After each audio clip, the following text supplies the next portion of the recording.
Hice una obra, no sé qué cantidad de libros, y me parece que se puede hacer una historia argentina de los últimos 40, 50 años a través de mi literatura. Suficiente, ¿no? Soy un cronista de mi época y no me parece un tema menor, me parece muy importante ser un buen cronista de mi época. La constancia, hacerme caso. No hacerme caso a veces. Nada. Sinceramente no me entra.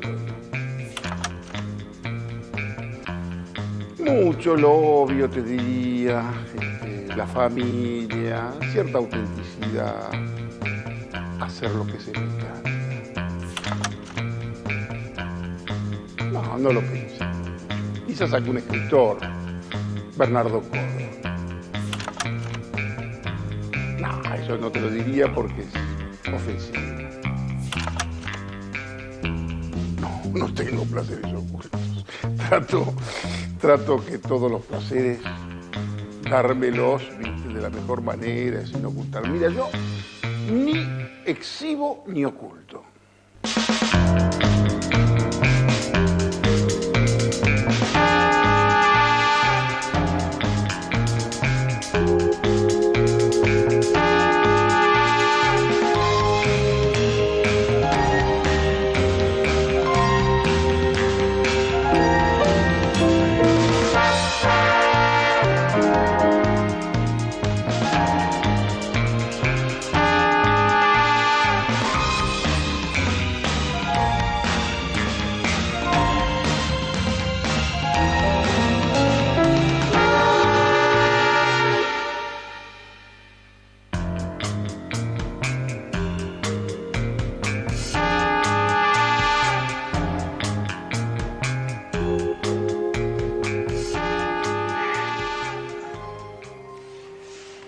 Jorge Asís, ¿cómo y cuándo te hiciste periodista?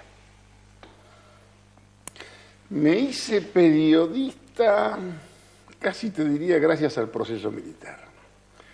Porque yo me estaba por ir de la Argentina. Está contado en mi libro Diario de la Argentina esto. Paso a saludarlo a Fernando Sánchez Orondo, que en ese momento era jefe de prensa de Sudamericana. Y yo retiraba ejemplares de mi libro Fe de Ratas y ya me iba a Brasil a los pocos días. ¿Año? 1976, septiembre.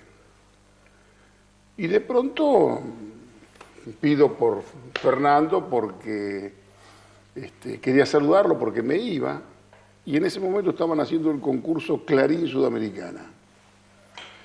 Y cuando le dicen a Fernando Sánchez Orondo, ¿está Jorge Asís? ¿Dónde está Jorge Asís? Aparece un tipo inmenso. Yo te admiro mucho. Y se me viene un tipo que me admira y que, ¿por qué no venís mañana al diario a verme? Era el secretario general de la redacción de Clarín. Marcos Citrón. Marcos Citrón de Clarín. Y al día siguiente fui dispuesto a quedarme a barrer. Dispuesto a quedarme a barrer, si me lo pedían, porque yo en ese momento me iba, estamos hablando de septiembre del 76, estaba, qué sé yo, listas de escritores de la subversión marxista, tenía algún premio literario, todo era para te condenaba, todo te para condenaba. abajo. PC. Ex-PC y demás, pero bueno, todas esas sutilezas no las conocían tanto. Y llego a Clarín y me ponen entre la gente de internacionales, pico algún cable, y ahí aparece un personaje fundamental, que yo lo conocía de la revista Crisis, que me aviva y me dice, Turco, vos acá tenés que hacer lo que vos sabés hacer. Nadie te va a indicar y no vas a venir acá a picar cables. Y a las 2 semanas ya era Oberdan Rocamora. Escribiendo Aguafuertes. Escribiendo los textos en un momento donde no existía prácticamente la actividad política, ganaba mucho espacio lo que era información general y deportes, y yo era absolutamente consciente de los límites. Porque en realidad me lo dicen de entrada, y está en mi libro. Nosotros estamos con el proceso, en lo político estamos contra el modelo económico. En aquel tiempo el desarrollismo estaba muy fuerte, y bueno, yo casi con todos esos límites me las ingenié para ser hasta un cronista a veces como de protesta. ¿Quiénes eran tus héroes periodísticos en ese momento? Lo que no te conté es que yo había estudiado periodismo antes, pero porque me gustaba escribir. Cuando me recibo de periodista, de licenciado en periodismo, ciencia de la información, licenciatura que nunca lo tomé como título, para que no me pase como a otros. Como otros licenciados. Pero porque en realidad eran institutos privados, casi uno se lo compraba eso. Y después escribo. Yo me hago periodista después de haber escrito libros, ¿no es cierto? En ese momento los periodistas que a mí me gustaban mucho, yo tengo entre mis autores del portal, entre los heterónimos, a Osiris Alonso da Momio. Me encantaban los artículos internacionales de Osiris Troiani y de Edgardo da Momio, que era un corresponsal que estaba en Estados Unidos, que yo leía de chico, ¿no? Y después leía, qué sé yo, bueno, ya en ese momento yo empiezo a jorobar con el tema de los aguafuertes por Roberto Arlt. Y también por el cuento del nuevo periodismo, es decir, incorporar detalles de la literatura, de la buena prosa al lenguaje popular, ¿no? Escuchemos juntos esto. No sé si me siento libre, pero he hecho un culto a la libertad. Por ejemplo, nunca he aceptado trabajos si no son trabajos solitarios, que no me coarten, que me dejen maniobrar libremente. He renunciado a muchas cosas por eso. He preferido un viaje o mandarme a mudar o una aventura al dinero o a tantos otros beneficios, la gloria, elogio, lo que sea. Esta es la voz del escritor. Sí, un gran amigo mío. Desaparecido. ¿Sabes quién es, no? Sí, un gran amigo mío. A mí Haroldo Conti. El hecho de que se ponga el tema de desaparecido en primer lugar casi ¿Con me Haroldo? parece que atenúa la importancia de su obra. Porque yo a todos los que lo tomen simplemente como un ejemplo de literatura militante y demás, les digo, miren, antes de ser militante, Haroldo Conti había escrito En vida, Alrededor de la jaula, Sudeste. Era un novelista excepcional. Nunca fue periodista, ¿eh? Escribió algunos artículos, algunas colaboraciones en Crisis, pero él era el escritor. Y es un tipo que a mí me produce una gran alegría recordarlo siempre, ¿sabes? Porque Conti era de esos tipos que a mí me creía capacitado para hacer cualquier cosa. Con decirte que Conti me hizo ser actor. Yo trabajé en una película que se llamó La muerte de Sebastián Arache y su pobre entierro, dirigida por Nicolás Sarquís, con libro de Haroldo Conti, y cuando al turco Sarquís se le muere un actor en plena filmación y no tenían plata y tenían que hacer el guión de vuelta y tenían que crear un personaje y no tenían un peso, ¿y qué es lo que dice Haroldo? Ponelo al turco Asís. ¿Y me hicieron prueba de cámara y terminé un mes en La Rioja con Conti, en Patquía. ¿Y qué hiciste? ¿Hacías de qué? De Fábulo Vega, hijo de Luisa Beil y del cielo y de la tierra, una atmósfera rulfiana. Una película que se da vuelta a vuelta en televisión, tuvo premios en Europa y demás. Eso me lo hizo hacer Conti. Aguantás bien los primeros planos. Sí, pero aparte fue para mí una linda aventura y Conti era ese amigo, ¿entendés? Conti en realidad es una tontería que se lo recuerde simplemente por esa tragedia del final de su vida, cuando estamos ante uno de los más importantes escritores que tuvo la Argentina. ¿Qué sos más, hablando del prólogo de Conti, o de la dedicatoria a Conti de esa novela, de Flores robadas en los jardines del Quilmes. ¿Qué sos más, el autor de Flores robadas en los jardines de Quilmes o el analista este de hoy? No, todo, Luis. Cada cosa en su época. Ante todo, la dedicatoria, mi amigo Haroldo, no tuvo nada que ver con una cuestión de valentía. Era lo único, y no me quiero quebrar, lo único que yo podía hacer por mi amigo. Preguntar. Por eso dice Haroldo Conti, in memoriam. Lo único que yo podía hacer era preguntar. Lo mataron, hijos de puta. ¿Qué hicieron? Y bueno, y en aquellos momentos se tomó casi como una cosa temeraria. Algunos creían que era una provocación. No, simplemente no fue eso. Era lo que podía hacer por un amigo. Y luego, ¿sos las dos cosas? Por supuesto. Yo soy un profesional de la palabra. ¿Entendés? Por supuesto que en la novela me he expresado y en este momento tengo un diálogo múltiple con el lector, favorecido y facilitado por el instrumento de Internet, que es lo que a mí profesionalmente me salvó. Y hoy tengo un propio medio de comunicación, cuando te digo un diálogo múltiple, es que sale un texto mío, son muchos miles los que me leen de mi portal, pero se reproduce, aparece en distintos medios. O sea que cuando decís un profesional de la palabra, creo que es la oportunidad de recordarlo esto. Yo siempre tuve pudor en hacerlo, pero creo que esta es la oportunidad de recordarlo. Hace muchos años, quizá en el Café La Paz o en el Bar Ramos, yo sé lo que me vas a decir. Vos pronunciaste por primera vez una palabra que no se había publicado todavía, que era la palabra desaparecido. Por supuesto, sí. Vos eras un chico que tenía 15 años, que caminaba con el aulichino chico y con el otro loco, el ruso. Sí, ya me voy a acordar. Amigo, sí. Un ruso maravilloso que estaba. Adrián Coche. Adrián Coche, estabas ahí los tres. Y con Di Paoli y con Miguel Briante. Y yo ya era un pajarón que había publicado algunos libros y todos hablaban de los desaparecidos. Y los desaparecidos están en el cementerio. Pero no es que era ninguna información confidencial.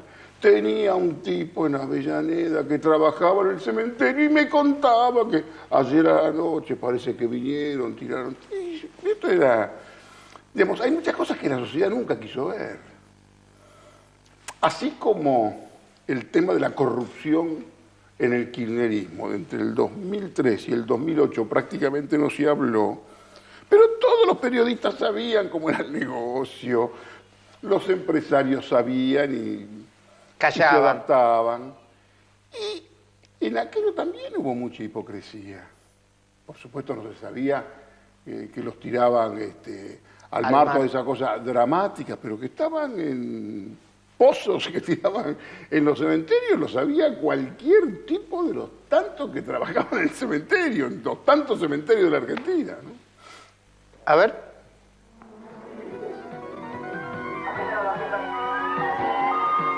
La mejor y mayor información pasa por Clarín, el gran diario argentino.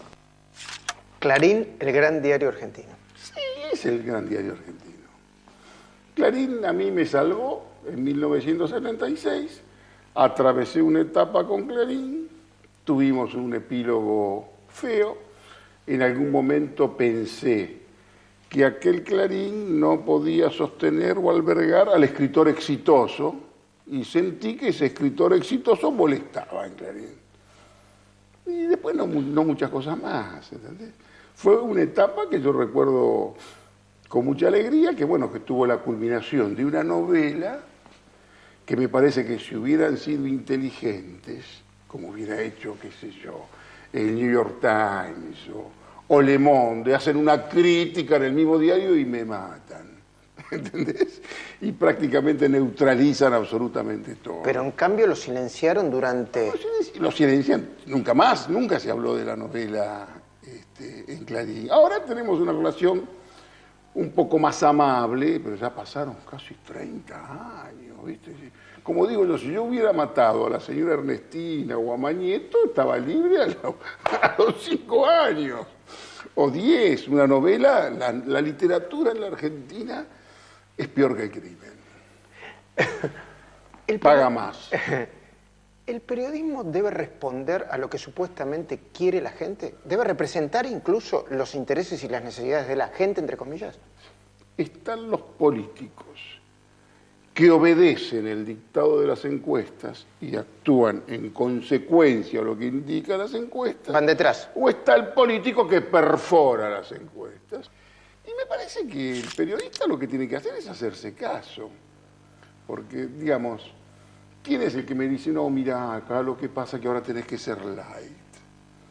O como actúan algunos políticos, por ejemplo, mira, no es momento de plantear algunas disidencias porque la sociedad apoya.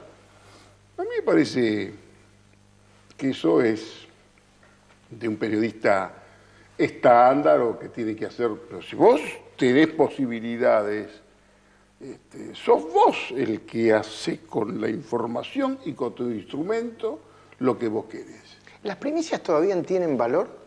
Sí.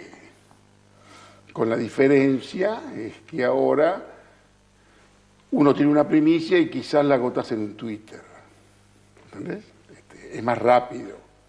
En mi caso, la cuestión de la primicia es un problema para los grandes medios, porque los grandes medios, para dar una primicia, entre que tienen la información y que se decide en la publicación, hay toda una serie de pasos. Una estructura, una burocracia. Claro.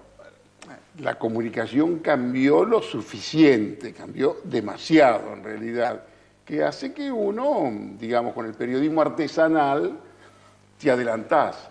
Yo sé que muchas cosas las conté antes, pero no es porque no la tuvieran los colegas de los grandes medios. Lo que pasa es que los colegas de los grandes medios necesitan un nivel de confirmación que si yo tengo la certeza, no tengo por qué hacerlo. El mecanismo de decisión, digamos, que Vudú era un trucho, se sabía. Yo lo publico en julio del 2011, antes de la elección. Yo no tengo un blog testimonial que lo leen 40 personas. Yo escribo 2 artículos, fue divulgado en varios medios, todos los de la política, los periodistas, todos lo sabían. ¿Entendés? No es que desconociera y que no pudiera tener acceso a esa información. La tenía. Escuchemos esto juntos. Lamentablemente a las 8:30 de la noche el doctor Raúl Alfonsín ha fallecido tranquilo en su domicilio, acompañado de sus familiares, en mucha paz, así que lamentablemente nos despedimos de él. Solo se puede decir que todo ocurrió en un marco de suma tranquilidad, acompañamiento familiar como él había querido siempre que así fuera. ¿Fuimos injustos con Alfonsín o fuimos excesivamente blandos? Está bien. Alfonsín cumplió un ciclo muy importante. Yo debo admitir que la peor etapa mía en lo personal y lo profesional fueron los años de Alfonsín, pero no por culpa de Alfonsín, por cosas que tenían que ver con mi historia y demás. Y en mi caso, en mi relación conflictiva con el alfonsinismo de la época, tuvo que ver con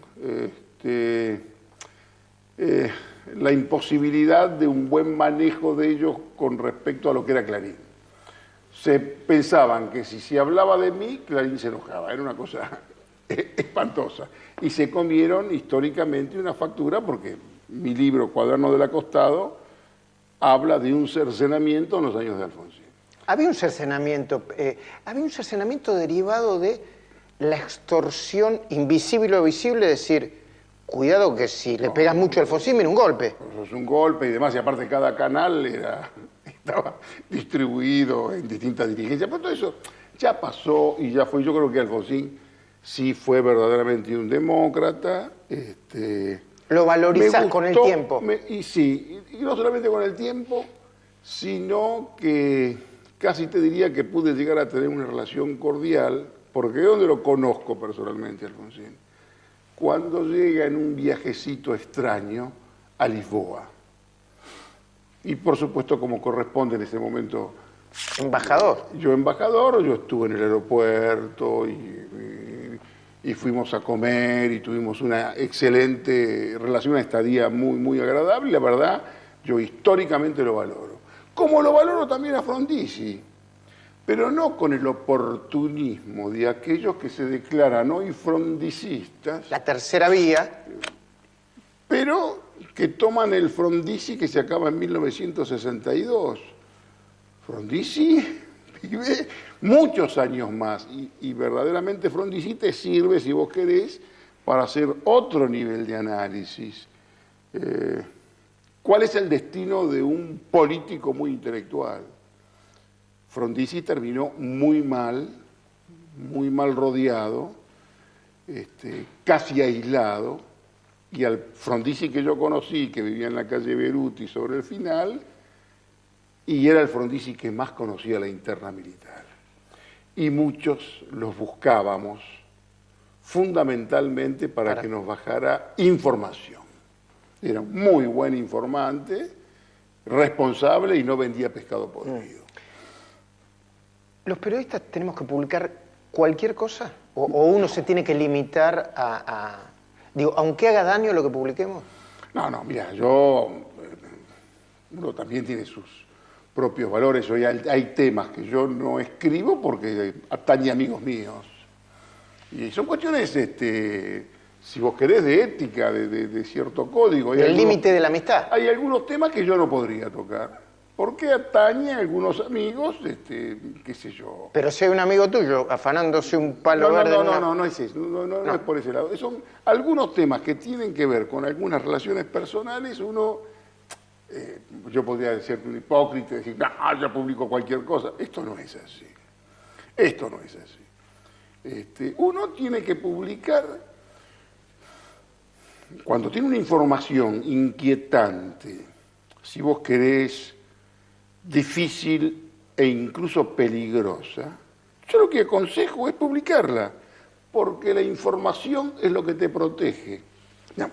Yo suelo decir, cuando tengo algún tema muy complicado, el tema es mío hasta que lo publico. Una vez que el tema se publicó, arreglate, el tema ya no es mío, ¿no? ¿Publicarías una información que eventualmente terminara con un presidente o una presidenta?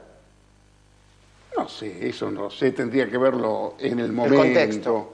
En el momento, no creo hacer eso. No. Yo no hago periodismo con un patrullero policial, no hago un periodismo como vos.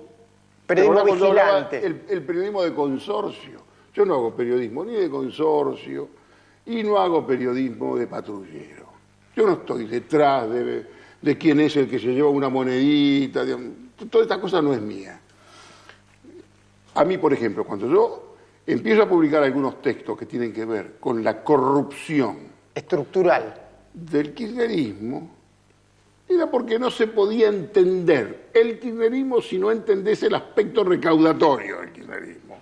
Era una manera incluso de teorizar sobre el poder, que tenía el Furia. Y yo, en algunos textos que escribí... Aclarar a la gente quién es el Furia. Bueno, el Furia era Néstor Kirchner, por supuesto, que tienen que ver con los textos que están en la marroquinería política, el libro, que son todos los protagonistas que empiezan a ser famosos después del 2008, 2009, pero en la marroquinería publicado en el 2005, vos sabés que ya se habla de todos, de Lázaro, Cristóbal, todos los muchachos, porque todo ya estaba antes. Y quizás, si yo avancé en algunos temas que tenían que ver con negocios, era porque había una especie de desierto informativo en aquel momento, ¿no es cierto? Enseguida volvemos.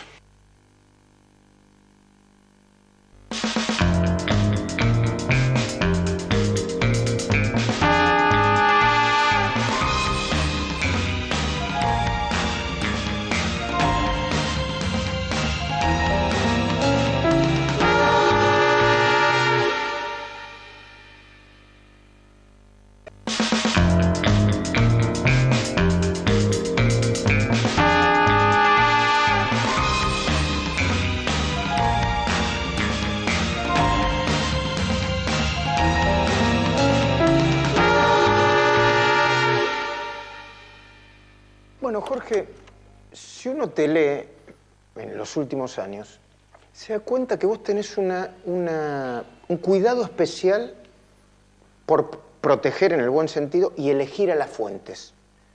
¿Qué debe tener una fuente para ser confiable? ¿Cómo confiar en la fuente? ¿Cómo citar a esa fuente? Eso ya es intuición, digamos. Hay fuentes chequeables y hay fuentes que no son chequeables, ¿no es cierto? Eso es una corazonada que tiene que ver, a mí, si viene una persona de absoluta confianza, intachable, y me dice algo, yo sé que no me va a mentir. No lo chequeas con dos fuentes independientes. Veo, pero uno se da cuenta, digamos. El manual de las tres fuentes no existe, decís vos. Mira, yo por ejemplo, que cuando escribo mi nota Chocar la Calecita, que fue en su momento tan notoria y que tenía que ver con un lugar de la calle Tucumán donde iban todos los empresarios, ponían lo suyo, es una nota que surge a partir de un casamiento. Me lo dice una señora enojada con el marido que se estaba haciendo el galán por la fiesta, la mujer que me dice, sí, que anda todos los días por ese lugar, ¿entendés? Y fui a ese lugar, y era verdad lo que me había dicho la señora, mirá vos. Escribí un texto donde puse que tenía filmados a todos los que iban a ese lugar a poner platita. Empezaron a caer empresarios.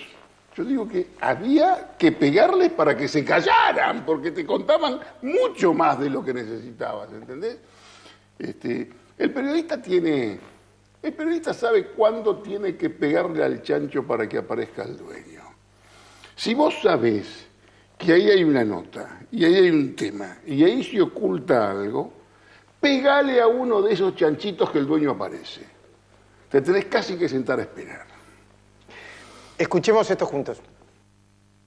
Se va a licitar un sistema de vuelos espaciales mediante el cual desde una plataforma que quizás se instale en la provincia de Córdoba, esas naves espaciales van a salir de la atmósfera, se van a remontar a la estratosfera y desde ahí elegir el lugar a donde quieran ir. De tal forma que en 1 hora y media podemos estar desde Argentina, en Japón, en Corea o en cualquier parte del mundo.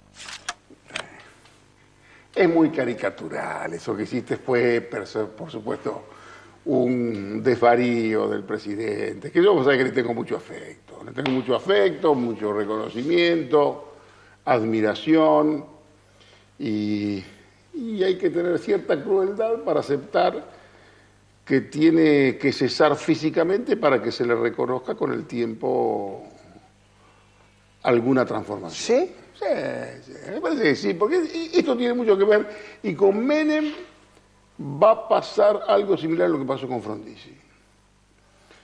Te podés imaginar, yo sé que en la Argentina todo termina mal.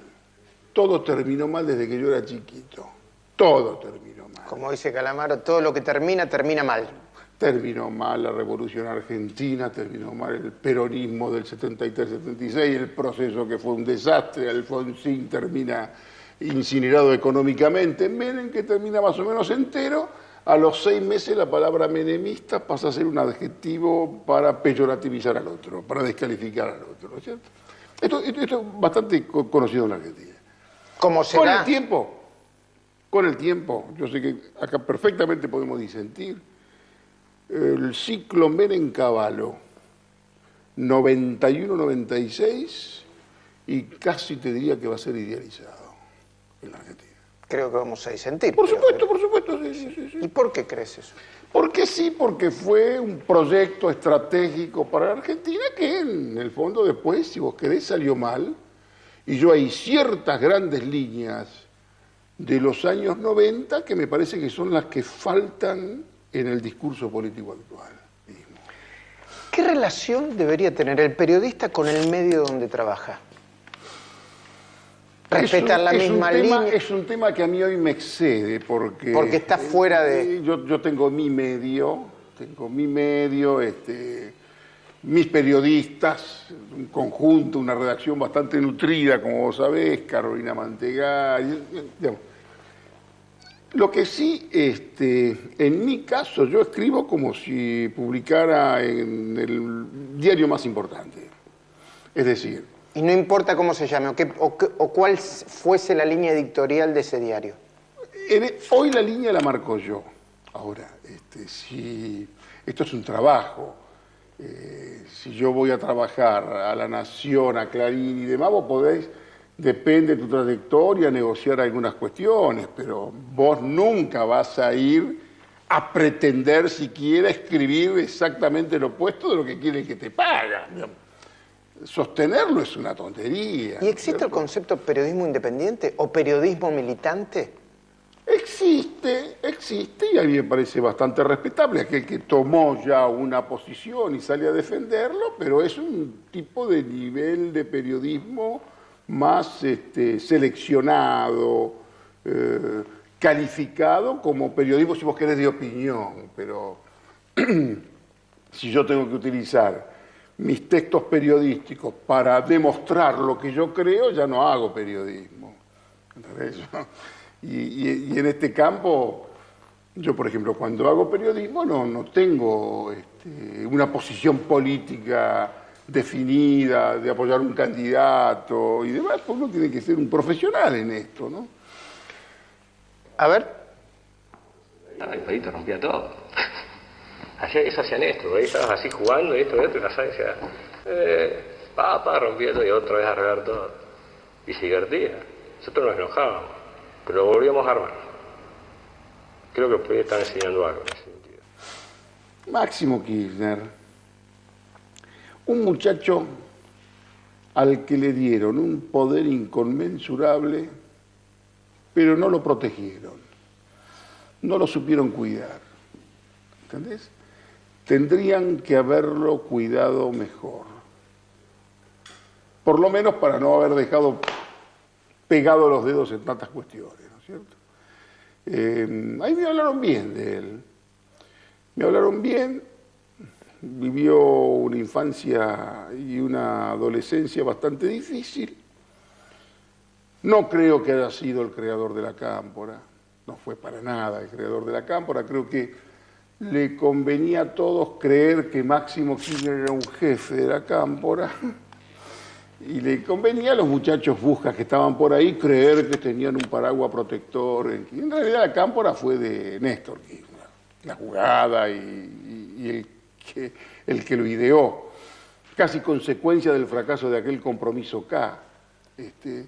Pero el muchacho sé que tiene buenas lecturas, sé que trata de formarse, pero se le dio un excesivo poder, en algunos aspectos, si vos querés, ficcional, pero según mi información es muy consultado, pero insisto, debieron haberlo protegido más. Este programa forma parte de una iniciativa más general que tiene que ver con los últimos 40 años del periodismo argentino, que a mi entender, obviamente, porque la estamos viviendo todavía, es una de las etapas más vertiginosas, controvertidas, polémicas del periodismo y del país. ¿Compartís? Sí, no le doy la importancia que le das vos a la cuestión del periodismo.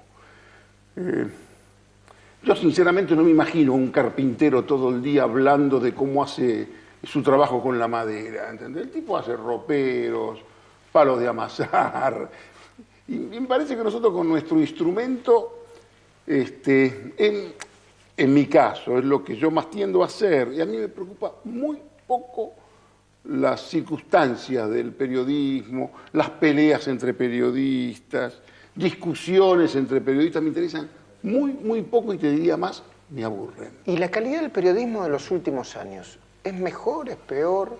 ¿Cambió? Mira, yo leía la página deportiva y empezaba por Diego Lucero. Yo leía a Justo Piernes, leía buenos columnistas, leía los artículos de Ernesto Shaw, culturales. Me parece que la marca del autor está siempre presente en los artículos de Luis Gregorich, culturales, ¿entendés? Nosotros tenemos una tendencia a crear mitos, héroes, villanos, referencias, qué sé yo. Yo no me ubico detrás de ninguna línea que pueda marcar a alguien. Yo lo mío, mi periodismo artesanal. Pero fuiste influenciado, supongo, y reconoces las influencias, supongo. Sí, reconozco algunas cosas que tienen que ver con el nuevo periodismo de Tom Wolfe, que por supuesto que en su momento me avivó, digamos, en unas cuantas cosas y demás. Me gustan, como vos sabés, los artículos de Vargas Llosa. Si vos me decís, yo sé que vos me lo vas... A mí me hubiera gustado, de pronto, como escritor, tener una columna así como la de Vargas Llosa y publicarla en distintos diarios del mundo, pero lo mío es un periodismo más de vestuario, cotidiano. Camino, busco fuentes, trabajo las propias notas, ¿entendés? Sin preocuparme tanto por la competencia de la profesión y por lo que hacen los otros. Claro, la mirada de Vargas Llosa es de un observador en alguna parte del mundo, Claro. que hizo política, Claro. y que muy preocupado por la cultura general del mundo, Por supuesto. y en algo se parece a vos. En algo ay, me gustaría, digamos, tener esa cosa que él logró, pero bueno, estamos hablando de un premio Nobel que le puede dar consejos a la humanidad. Yo estoy más todavía en el trajín diario como si fuera aquel Verdán Rocamora del 76, del 77. Escuchemos.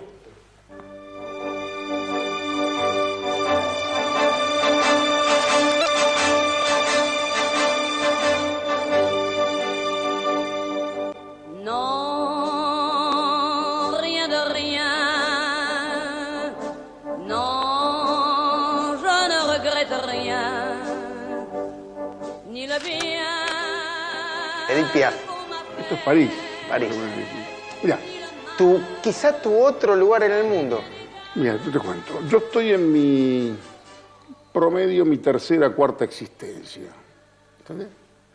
Siempre en mis existencias hubo un viaje. En mi primera existencia, hasta los 24 años, el viaje era Villadomínico el Centro. Flores robadas en los jardines de Quilmes es una marca de esa. Flores robadas, La manifestación, Quiero Carne retruco, podrida. todos esos libros tienen que ver con ese viaje que era para mí Villadomínico el Centro. Íbamos a Constitución, digamos, en Villadomínico, 3 kilómetros, pocos kilómetros de la capital, decíamos, voy a la capital. ¿Entendés? Para mí el tema de la capital fue un primer viaje, si vos querés, iniciático. El otro fue la capital, París. Viajé mucho a París. Viajás mucho. Viajé mucho a París, viajo mucho a París. Yo ya no quiero conocer muchos más lugares. Voy a reconocer lugares donde ya estuve y donde me gustan. Ya no tengo una vocación de turista. ¿Y a qué vas a París? Mirá, los últimos desplazamientos míos a París fueron a trabajar. A escribir. A escribir. Mis últimos libros, Dulces Otoñales, Hombre de Gris, fueron terminados en París. ¿Dónde escribís? Mira, alquilo un departamento, me prestan a veces algún departamento de algún amigo. ¿Qué haces Me cuando encantan los escribís inviernos. en París? Mira, yo cuando era embajador, adoraba enero, desde diciembre hasta casi marzo, porque se atenuaban los requerimientos de Buenos Aires y había un parate también en el lugar, en el destino. En ese momento casi todos los diplomáticos querían venirse a Buenos Aires y así. Me encantaba quedarme con toda esa estructura y tiempo libre y en la el verano. computadora ya y escribir, ¿entendés? Razón por la cual para mí casi todos los eneros, los últimos 4 o 5 años me desplacé para allá. ¿Cómo escribís? Cuando escribís en París, ¿qué haces? ¿Te pones un vasito de agua? Contame. Mira, felizmente yo publiqué 17 libros o 20 libros escritos con Lexicon 80 y Remington Rolectric, qué sé yo, con esas máquinas. Para mí, que en esta etapa de mi vida yo pueda tener la salvación de Internet Y ese instrumento que tuvo que ver con la computadora, Que son los dedos. Luis querido, la única revolución triunfante fue la revolución de la comunicación. ¿Y qué fue lo mejor que te pasó a vos en estos años? Tantas cosas, pero no sé qué, no me No detengo de lo a personal, pensar. de lo profesional. No, a mí sinceramente lo que yo más valoro es mi capacidad de creación, todavía, ¿sabes? Y mi capacidad para el afecto, con mis amigos, mis hijos, ¿entendés? Después yo no tengo esa cosa muy de revista Gente, que es lo mejor, lo peor. No hago eso.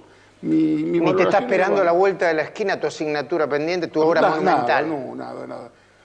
A mí, yo me conformaría con concluir todos los archivos de literatura que tengo abiertos, que deben ser como 17, novelas, cuentos, historias, un frustrado libro de memorias falsas también, de pronto, porque cuando vos pones en literatura la palabra yo, ya macañás, si querés.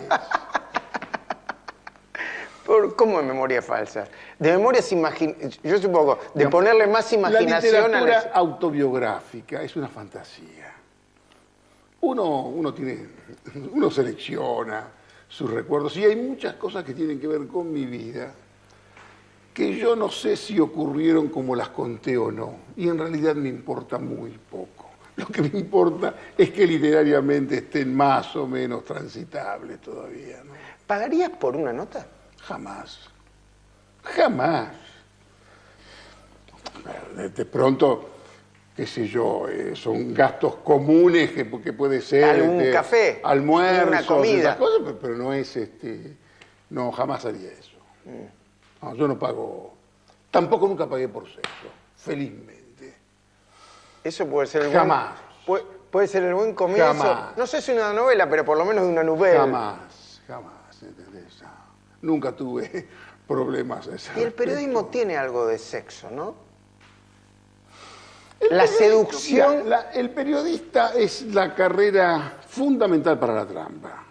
¿Entendés? Un periodista puede ser un excelente tramposo. ¿En el buen sentido o en el mal? En el sentido que vos quieras. En el sentido más amplio. Siempre vos tenés un jefe y siempre tenés vos alguna nota importante para hacer, llegado el caso. Y el periodista lo mejor que tiene es, y me parece que eso se perdió un poco, esa especie de sentido más o menos bohemio. Me parece que hay mucho periodista de escritorio ahora, mucho periodista que cumple horario. ¿Entendés? Yo soy un periodista de calle.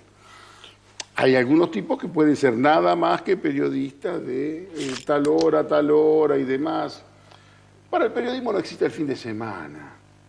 Yo tengo chicos que trabajan conmigo en el portal y demás, que pibes que se formaron, y digo, mirá, no puede haber periodismo en horario de oficina. Y de pronto hay alguna cosa que tiene que salir un domingo y tiene que salir un domingo, porque si pienso que a lo mejor me la gana y me la saca Pagni, me la saca Majul, me la saca cualquiera, no me gusta. Cuando vos tenés esa cuestión, y todo tiene que ver con tu intuición. Y el periodista disfruta de su trabajo, tiene su obra hasta que la publica. ¿Sabe que la publica? A otra cosa. Jorge, ¿cuántas notas que supuestamente ibas a hacer no fueron notas porque fuiste para otro lado? ¿Cómo no entiendo? No, lo que recién dijiste, nosotros es el oficio que se presta más a la trampa. ¿Cuántas notas que dijiste que ibas a hacer no las fuiste a hacer porque estabas yendo a otra parte? O que de pronto no es que no pude hacerlas, no era como yo pensaba. He tenido investigaciones, hasta hace poco, por ejemplo, de un lugar donde supuestamente era un gran negocio que venía y que yo en algún momento pensaba que estaba detrás de una gran nota y finalmente fue una chafalonía, una tontería y perdí una semana. Y eso te lo tenés que bancar, ¿no? Para un periodista como vos, decir la cantidad de amores intensos que tuvo es como revelar una fuente casi. Esas cosas no se dicen nunca. ¿Amores intensos cómo? ¿Con quién? ¿Con fuentes? No, ¿cómo con fuente? ¿Con chicas? Ah, eso... Mira, eso Eso también forma parte del folclore y también del mito. tiene mucho que ver con el mito y tiene mucho que ver con la literatura. Yo saqué una novela ahora sobre damas que es encantadora, que está llena de mentiras. ¿No me crees? Me parece muy bien. Mirá qué bien que mentí. Yo creo que en el medio de muchas mentiras hay alguna verdad. Sí, puede Perdón, ser. diría, me consta, pero los caballeros no tenemos memoria. Por supuesto. ¿Cómo te imaginas un mundo sin periodistas? No me lo imagino. No hay posibilidades. Antes el periodista acaba con el mundo. No, porque, digamos, te insisto, la única revolución que triunfó fue la de la comunicación. Ni la comunista. Esto sí que verdaderamente triunfó. Y me parece que en tanto exista el sujeto que sepa informar e interpretar y que sepa también registrar las claves clásicas del periodismo, que son las que me formaron a mí. Vos tenés que orientar, tenés que informar y tenés que entretener. Tenés que hacerlo con un poco también de gracia. Y en este momento donde la competencia es tanta, donde con el despliegue del cable y con el tema de Internet, me parece que hoy están más complicados los que hacen un periodismo de papel. Yo les digo a veces, cuando por ejemplo alguna nota mía que se publica en distintos portales y quizás se publicó en 10, 12 portales, yo pongo la web golea al papel, casi como una joda, ¿no?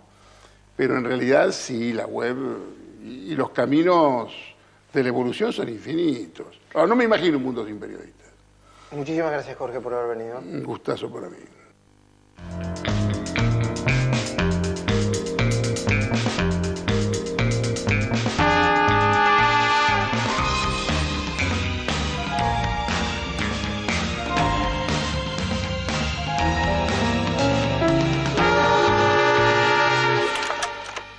Jorge Cayetano Salim Aziz es un periodista ácido y un escritor exquisito. Idolatrado en la época de flores robadas en los jardines de Quilmes, injustamente ninguneado por haber apoyado el menemismo, el turco está siendo ahora reivindicado por generaciones de periodistas y escritores jóvenes que lo redescubrieron hace un par de años. Bienvenido otra vez al Olimpo. Bien merecido lo tiene.